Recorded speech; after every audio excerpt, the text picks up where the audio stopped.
Seja bem-vindo ao Jesus em Você para mais uma conversa.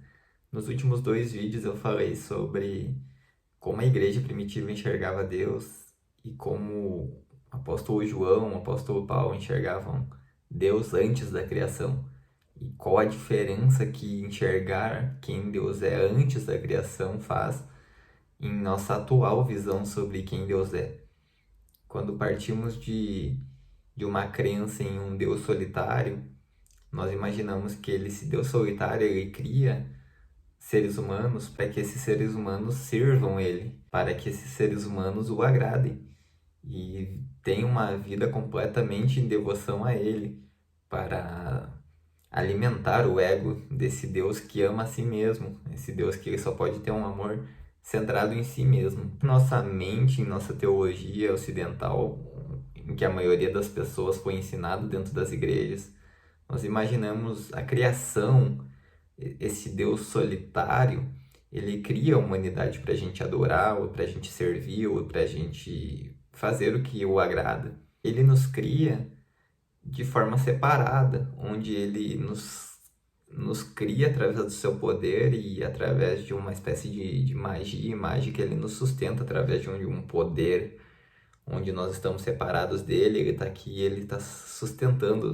nos sustentando através de seu poder.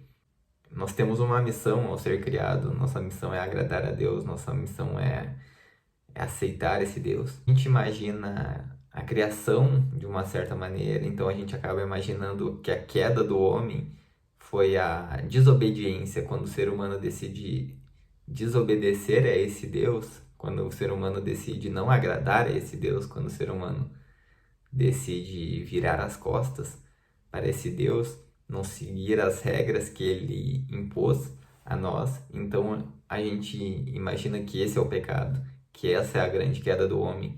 Então esse Deus, então solitário, esse Deus se ira com a humanidade desobediente e rebelde. Ele acaba querendo condenar essa humanidade que não o obedeceu e não seguiu seu padrão, não seguiu o fluxo da criação. Após isso, a gente imagina Jesus Cristo, por pena de nós ou compaixão, decide se colocar em nosso lugar diante do Pai que está ansioso em nos condenar, e ele decide assumir o nosso lugar. Ele fala: Pai, condena a mim, não a eles. Eu assumo o lugar deles. Já que você está ansioso por condenação, pode condenar a mim. Como se Jesus tivesse separado e fosse diferente do Pai, onde ele sente compaixão, sente misericórdia por nós, mas o Pai não, o Pai está querendo nos condenar. Então o Pai aceita, meio contrariado, mas aceita, e decide punir Jesus. Jesus vem, encarna e sofre a punição desse Deus irado que era para ser nossa, e ele derrama sobre Jesus Cristo na cruz. Dentro desse cenário, a gente enxerga a encarnação como um plano B. Deus nos cria para servirmos Ele, obedecermos Ele e agradarmos a Ele, seguirmos as regras que Ele determinou. Mas conforme as coisas não dão muito certo, não seguem esse rumo que ele planejou, Jesus entra como um plano B. De Pai, não condena eles, condena a mim.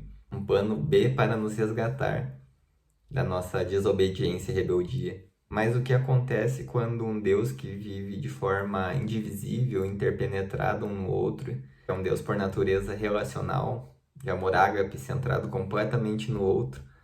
O que acontece quando esse Deus decide nos criar, nos trazer à vida?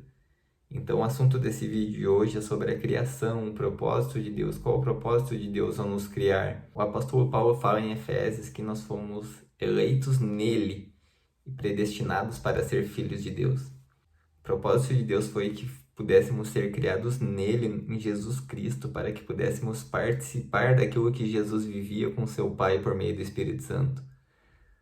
O amor, o relacionamento, a intimidade, a compaixão, a doação que Jesus vivia com seu Pai era tão engrandecedor, era tão inimaginável por meio do Espírito, que eles não quiseram guardar isso só para eles, e eles decidiram nos criar para que a gente fosse adotado, para que a gente fosse incluído nessa vida e a gente pudesse participar daquilo que já existia antes da criação. A palavra adoção, que o apóstolo Paulo usa em Efésios, Ela traz uma ideia de que o estrangeiro é desenhado e projetado para que ele possa ser incluído na vida familiar e ele possa participar da vida dessa família. Esse círculo de relacionamento maravilhoso, extraordinário, amoroso entre o Pai, o Filho e o Espírito Santo é aberto para que nós, como seres humanos, pudéssemos ser incluídos e participar eternamente e nos regozijássemos junto com Jesus Cristo daquilo que ele vive com seu Pai. Mas para que isso acontecesse, eram necessárias 3 coisas: a preparação, o cumprimento e a revelação. A preparação inclui a nossa criação. Para que a gente pudesse participar disso, a gente precisava ser criados. Jesus Cristo foi o eleito para que fôssemos criados nele e por meio dele conhecêssemos o Pai através do que ele vive com seu Pai, do conhecimento que ele tem com o seu Pai, da intimidade que ele vive com seu Pai.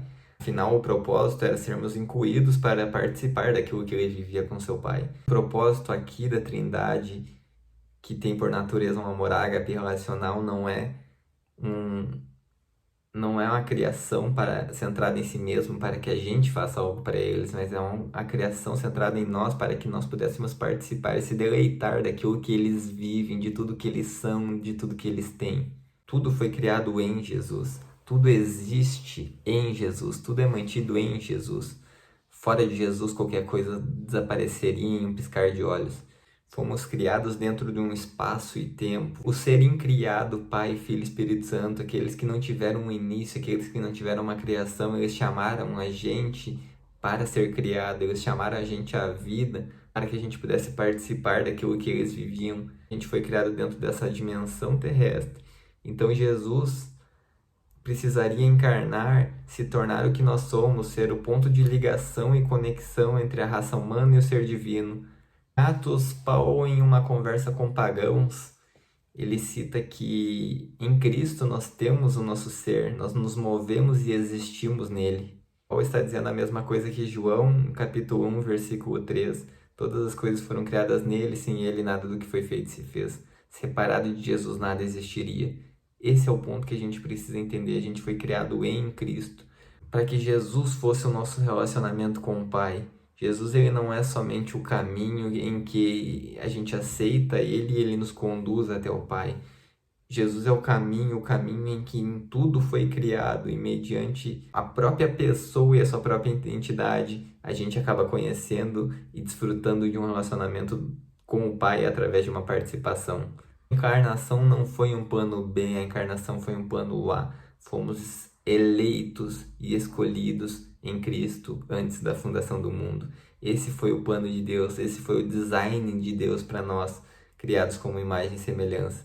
Para que pudéssemos participar daquela relação que existia antes da criação de todas as coisas, nós precisaríamos ser criados com uma natureza que correspondesse a um amor centrado no outro, a um amor ágape, a um amor relacional. De que outra forma poderíamos participar se não tivéssemos essa natureza?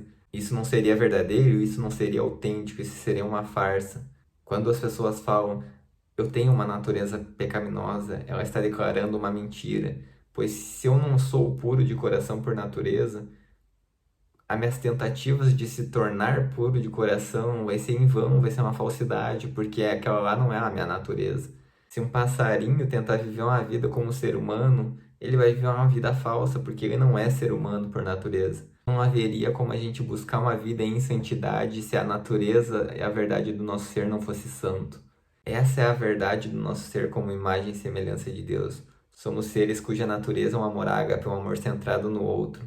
Ou quando cita os frutos da carne, que é os frutos desse falso eu, de um eu distorcido, todos esses frutos estão relacionados a um eu que está separado do outro, a um eu que está centrado em si mesmo, tentando se autoproteger e se autopromover.